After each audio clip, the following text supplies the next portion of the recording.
"He cannot hear you, you know," the housekeeper whispered behind her hand, "so there is no use being charming. Just curtsy and let him sign the papers. The Duke does not care for chatter he cannot follow." The Duke of Wendmere watched the woman's lips form the words across the length of the library, and a familiar coldness settled over him like a dust sheet drawn across furniture in a closed room. He could not hear, that was true. He had lost his hearing 7 years before, in the same fever that had nearly taken his life, and that had taken his young wife's altogether, a cruel sickness that had swept the county and left him a widower, a duke and stone deaf at 31. But Stellan, Duke of Wendmere, had not lost his eyes. He read lips with a sharpness that those around him never credited, because they assumed that a man who could not hear must also be slow and pitchable and best managed like a piece of difficult furniture. He saw far more than they imagined. He saw the housekeeper's whispered slight. He saw the way visitors raised their voices to a shout, as though deafness were a thick door one might pound through. He saw the careful, pitying half-smiles, and the relief on every face when business was concluded, and they might escape the awkwardness of him. He had grown used to it. He had built his isolation into a fortress, and he had hung the gates with proud silence, and he told himself that he preferred it, that a man who expected nothing of others could not be disappointed by them. He had not heard a kind word in 7 years. He had stopped believing such a thing was meant for him.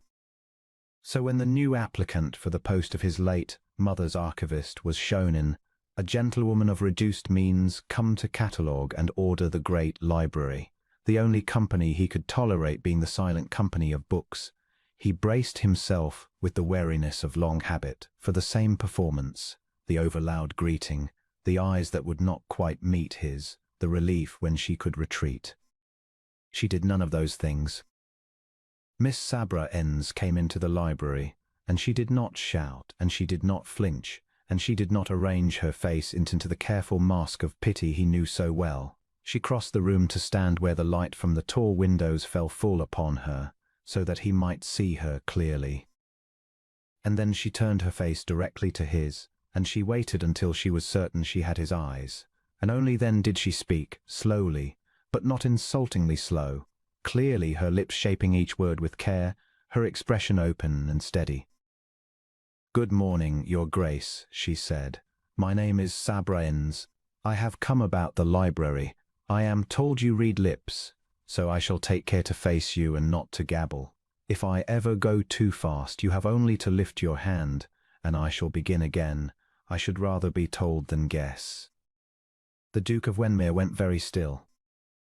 It was such a small thing.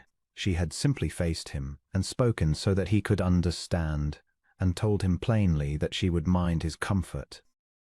No one, not his physicians, not his steward, not the parade of relations who came to remind him of his duties and to despair of his temper, had done so in 7 years. They spoke at him, around him, over him, to the side of his face, into their own laps. They had decided he was a problem to be borne. This woman, this archivist in a grey travelling dress with ink-stained fingers, had walked in and treated him as a man with whom one might simply have a conversation. "You have done this before," he said. His own voice he could not hear. He had been told it had grown rough and flat over the years, the voice of a man who never heard himself. He used it sparingly, and only when it mattered. It mattered now. "I have," Sabra answered, facing him fully. "My grandfather lost his hearing in old age. I learned that the unkindest thing one can do to such a person is to give up on speaking to him. So I did not. We talked every day until the end. I found I had a knack for it, and a liking for the company.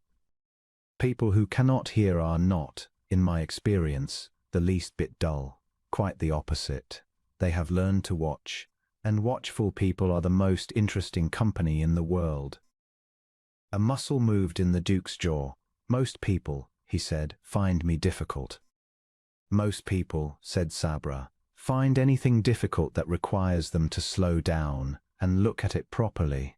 That is their failing, Your Grace, not yours."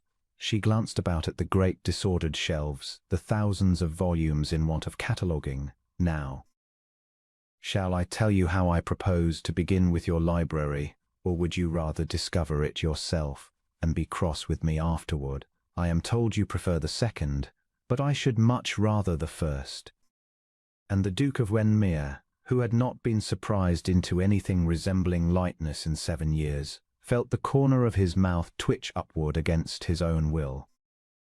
She began the next morning, and she did not change. That was the thing that undid him, slowly over the autumn weeks, that her kindness was not a performance she put on at the threshold and shed once his back was turned.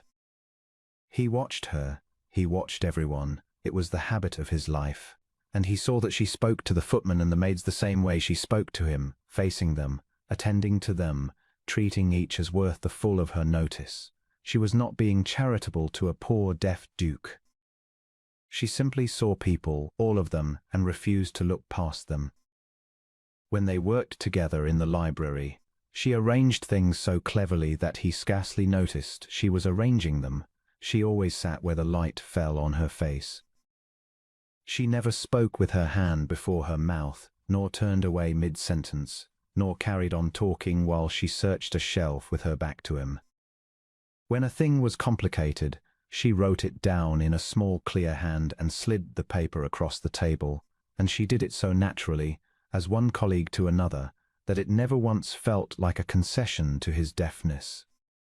She made the whole world of the library a place built for him to understand, and she did it without ever announcing that she was doing it, which is the rarest and finest kind of kindness there is. "You needn't take such trouble," he said to her one grey afternoon, half in challenge, testing her.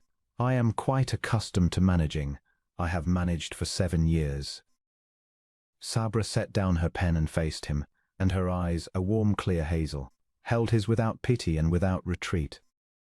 "I do not doubt it for a moment," she said. "You have managed magnificently. You run a great estate. You keep accounts sharper than any steward. You have read more in these 7 silent years than most men read in a lifetime, and you miss nothing that happens in a room. I have never for one instant thought you a man to be managed, Your Grace. I take this trouble because I should like to talk with you, and one cannot talk with a man whose face one keeps turning away from. The trouble is not for your sake. It is for mine. I find I do not want to miss anything you might say." The Duke looked at her for a long moment. The grey light moved on the spines of the books. Somewhere beyond the windows, unheard, the rain was falling. "No one," he said at last slowly, "has wanted to hear what I might say in a very long time." "Then no one has been paying attention," said Sabra Inns. "Which I have already told you is their failing. I am paying attention. I have been since the moment I walked in. You are the most watchful man I have ever met, and the things you notice, the things you have said, in these few weeks about people and books and the way the world truly works, are sharper and truer than anything I have heard from men who can hear perfectly well and use the gift to say nothing at all. Your silence has made you wise, Your Grace. It is a pity the world is too lazy to listen to a wise man simply because he requires to be faced when one speaks." It was the kindest thing that had been said to him in 7 years, and it had not a grain of pity in it, and that was why it reached all the way to the frozen centre of him where nothing had reached for so long. She did not feel sorry for him. She admired him. She thought him sharp and wise and worth the trouble of speaking slowly too. The difference was everything. He found in the weeks that followed that he began to look forward to the mornings, a thing he had not done since before the fever. He found himself saving up observations to share with her, small dry remarks about the foolishness of his correspondence or the absurdity of a passage in some pompous old volume, only to watch her face light with laughter, the soundless laughter he had taught himself to read in the crinkle of eyes and the lift of a cheek. He found that the library, which had been his retreat and his prison both, had become the warmest room in the house simply because she was in it, facing him, attending to him, looking at him as though he were a man and not an affliction. One evening, working late by candlelight over a box of his mother's letters, Sabra came upon a packet of pages in a hand the Duke recognized with a lurch, his own from before. Letters he had written to his young wife in the first year of their marriage, returned to him after her death and never opened since. He had not been able to bear them. He reached to take them from Sabra, his face shuddering, the old coldness rising to defend him. But Sabra did not hand them over with a murmured apology and a retreat into embarrassed silence, as anyone else would have. She held them a moment, and she faced him in the candlelight, and she said, gently, "You loved her very much." It was not a question, and it asked nothing of him, and it gave him, somehow, permission. The Duke of Wendmere, who had grieved alone and in silence for 7 years, because there had been no one whose face would stay turned toward him long enough to grieve too, found the words coming up out of him in his rough, unheard voice. "I did," he said. "She died in the same fever that took my hearing. I woke into a world without her and without sound both at once, and I could not tell which silence was the worse. Everyone expected me to recover from one and never spoke of the other. They pitied the deafness and forgot the grief, because the deafness was easier to see." He looked at the unopened letters in her careful hands. "I have not spoken of her in 7 years. There has been no one to speak to. One cannot pour out one's heart to a person who will not look at one's face." Sabra set the letters down, and she did not reach for him, and she did not weep prettily, and she did not say any of the useless soft things that people say. She simply faced him, fully in the gold of the candle, and she let him see in her clear hazel eyes that she had heard him, truly heard him, every word, the spoken and the unspoken both. "I am looking at your face," she said. "I shall keep looking at it for as long as you wish to speak. There is no hurry, your grace. I have nowhere I would rather be." And the Duke of Wendmere understood, in that candlelit moment, that he had not been waiting these 7 years to hear again.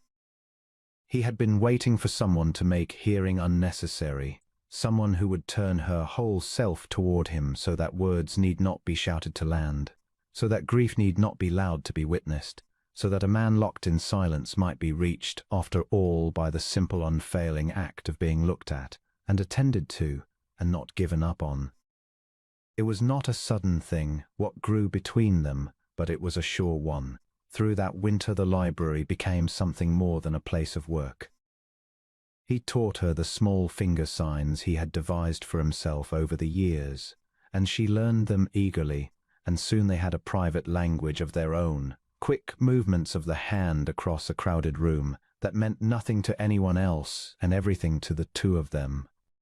When tedious relations came to call and talked over the Duke's head as they always did, he had only to catch Sabra's eye and make some small sign, and watch her struggle not to laugh, and the loneliness of those visits was loneliness no longer, for he had a confederate now, someone on his side of the silence.